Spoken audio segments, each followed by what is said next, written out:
अस्सलाम वालेकुम मामू जान, क्या हाल है? वालेकुम सलाम वरहमतुल्लाह।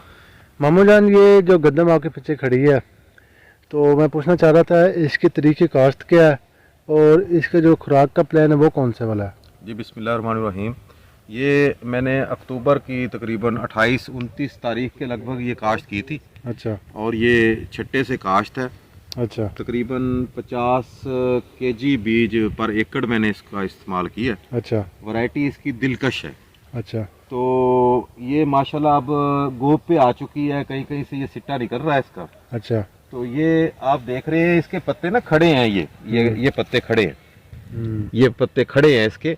ये जो खड़ा पत्ता है ना, इसको फ्लैग लीफ कहते हैं, इसको मतलब झंडा इसका। अच्छा। ये जैसे कोई फौज निकलती है ना मैदान में तो एक झंडा लेकर निकलती है, अच्छा। तो ये भी बिल्कुल ऐसे इसका फ्लैग लीफ है। तो ये इस वक्त ये फ्लैग लीफ जो है ये सिट्टे को खुराक पहुंचाता है। अच्छा। और जो आगे दाने की भराई इसके अंदर होगी तो ये फ्लैग लीफ के जरिए होगी। तो अल्लाह तबारक ताला अपना फजल करम फरमाए और ये जो फ्लैग लीफ है हमारा ये बीमारी से बचा रहे।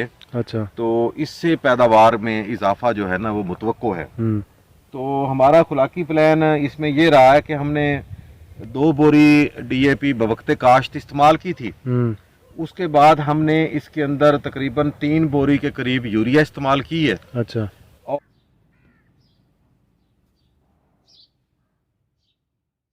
और इस वक्त हमने नाइट्रो पोटाश जो है ना ये तीसरा पानी हमने लगाया है इसको। अच्छा। तो तीसरे पानी के साथ यानी गोब के मरहले पे हमने इसको 10 केजी पर 6 कनाल नाइट्रो पोटाश हमने इसको फ्लड की है।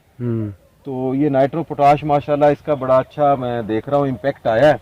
तो जो थोड़ी बहुत फसल के अंदर वीकनेस थी ना वो दूर हो गई है अब। अच्छा। मतलब इसको इजाफी यूरिया अब चाहिए था, लेकिन नाइट्रो पोटाश के अंदर जो यूरिया है, अच्छा, तो वो नाइट्रो पोटाश का यूरिया जो है वो ही इसके लिए काफ़ी हो गया। अच्छा। और मुझे तो ये फसल माशाल्लाह बहुत अच्छी लगती है, लेकिन रोज़े हमारे हाथ में नहीं है। अच्छा। हम इसके बारे में कोई प्री एस्टिमेशन नहीं करते हाँ। आम लोगों की तरह के जी मुझे लग रहा है कि ये मेरी फसल इतनी हो जाएगी। ये जो मेरी फसल है ये मुझे देने के लिए जो अल्लाह ने फैसला किया है जितना वो अल्लाह ताला दे देगा। तो हमारी दुआ है सिर्फ, हमारा कोई मुतालबा अल्लाह के सामने नहीं है। आपने इस साल कौन कौन सी फसलें काश्त की हैं? इस साल मैंने ये तकरीबन 2 एकड़ मेरे पास गंदम है माशाल्लाह। अच्छा। और 7 एकड़ अब मैंने मकई काश्त की है। अच्छा। और 1.5-3 एकड़ मेरे पास कमाद था। अच्छा। जिसमें से 1.5 एकड़ मैंने ख़त्म कर दिया है। अच्छा। 1.5 एकड़ मेरे पास मौजूद है अभी। अच्छा। वो अच्छा। मैंने ख़त्म नहीं करना, उसकी मोटी फसल मैंने रखनी है। तो ये जो गंदम की फसल है, लोग कहते हैं कि इसमें रेवेन्यू बहुत ज़्यादा है, तो आपका इसके बारे में कैसा एक्सपीरियंस रहा है? जी गंदम की फसल में अगर रेवेन्यू ज़्यादा होता तो गंदम मुल्क के अंदर शॉर्ट ना होती। अच्छा। गंदम का प्रॉब्लम ये है कि गंदम हमारे लिए कम अज़ कम मेरा एक्सपीरियंस ये है, किसी का इत्तेफाक करना ज़रूरी नहीं है इससे, कि ये बहुत अनस्टेबल फसल है। अच्छा। ये हर साल इसकी पैदावार का जो बिहेवियर होता है वो बावजूद पूरे खर्चे के मुख्तलिफ होता है। अच्छा। किसी साल इसकी पैदावार अच्छी आ जाती है, बहुत अच्छी हो जाती है, और किसी साल पैदावार बहुत अच्छी नहीं हो पाती। अच्छा। फिर हवादिस का मुकाबला करने के लिए जो है ना गंदम में कुव्वत नहीं होती, अंधेरी वगैरह से गिर जाती है, वो भी बहुत बड़ा लॉस होता है। हाँ। उसके अलावा ये इसके जो अखराजात हैं इसको हार्वेस्ट करने के, तो ये शादी के अखराजात की तरह हैं। अच्छा। जैसे शादी पे मतलब बेहंगम अखराजात होते हैं ना जी। अच्छा। तो इसका चूंकि मुआवजा गंदम की सूरत में दिया जाता है, अच्छा। तो हर शख्स की ये कोशिश होती है कि जितनी ज्यादा गंदम मैं जिम्मेदार से निकलवा लूं तो उतना बेहतर है।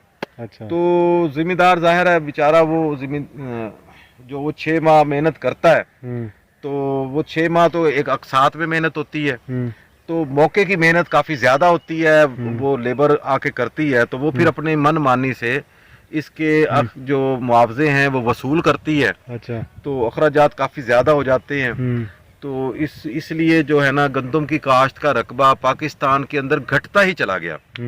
और फिर जो गवर्नमेंट्स हैं, गवर्नमेंट ने भी पिछले सालों में गंदम की कमा हक को रिस्पेक्ट नहीं की और जिम्मेदार बेचारा जो है ना वो उसकी पगड़ी जो है वो गोदामों के अंदर रुलती रही और ये जो मुलाजिम हैं दफातर के अंदर फिराइन बने बैठे हैं ये और ये फिरौन जो हैं ये उनसे जिम्मेदारों से मतलब जो है अपनी शरायत के ऊपर कुछ गंदम के एवज गंदम लेते रहे।